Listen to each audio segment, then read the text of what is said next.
John Tory is out. Now, do we actually have a two-horse race for the next mayor of Toronto? Hi, I'm Brian Lilley, political columnist for the Toronto Sun. For about a year now, everyone has been speculating that John Tory, Toronto's former mayor, would seek to be our next mayor. Of course, Tory famously resigned in early 2023. He had been caught having an extramarital affair with a former staffer. The relationship began while they were still working together. All of these things resulted in Tory resigning abruptly. We had a by-election for the next mayor. Olivia Chow won it, and things haven't gotten better in the city. So as we look towards the election for 2026, a lot of questions about what would happen next. Several people have said they might run. Only one candidate has said they're definitely running, and that is Toronto City Councillor Brad Bradford. Mayor Olivia Chow is expected to announce in coming days, but she hasn't done so yet. It would be shocking if she decided not to. So, in the wake of John Tory announcing that he's not going to run, that the personal toll, people basically going back through his private life, was going to be too much, we now have a potential for a two-horse race. So, and a new poll out from Abacus Data shows that if it was a head-to-head race between Olivia Chow, the current mayor, and Councillor Brad Bradford, well, 37% would back Olivia Chow, 34% would back Brad Bradford. Now, when you just go to people who are familiar with both of those candidates, as opposed to everyone, and lots of people don't know who the candidates are, it becomes 39% for Olivia Chow and 38% for Brad Bradford. In both cases, they are statistically tied. This is interesting because, as Abacus Data shows, and let me just say this off the top, in the last mayoral election where Bradford ran against Chow in that by-election to replace Tory after he resigned, Abacus Data worked with Bradford's campaign. And both David Coletto, the CEO of Abacus Data, and Bradford are friends.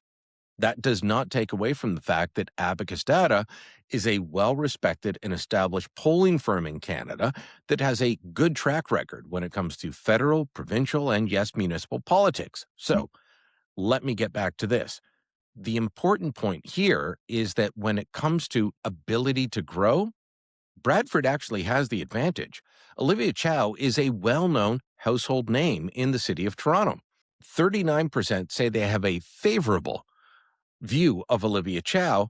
40% say they have a negative view. Only 3% don't know her, and 17% say, I'm neutral. Now, Brad Bradford, 32% say they have a positive view of him. That's a lot lower than Chow, 39% versus 32. That's 7-point gap.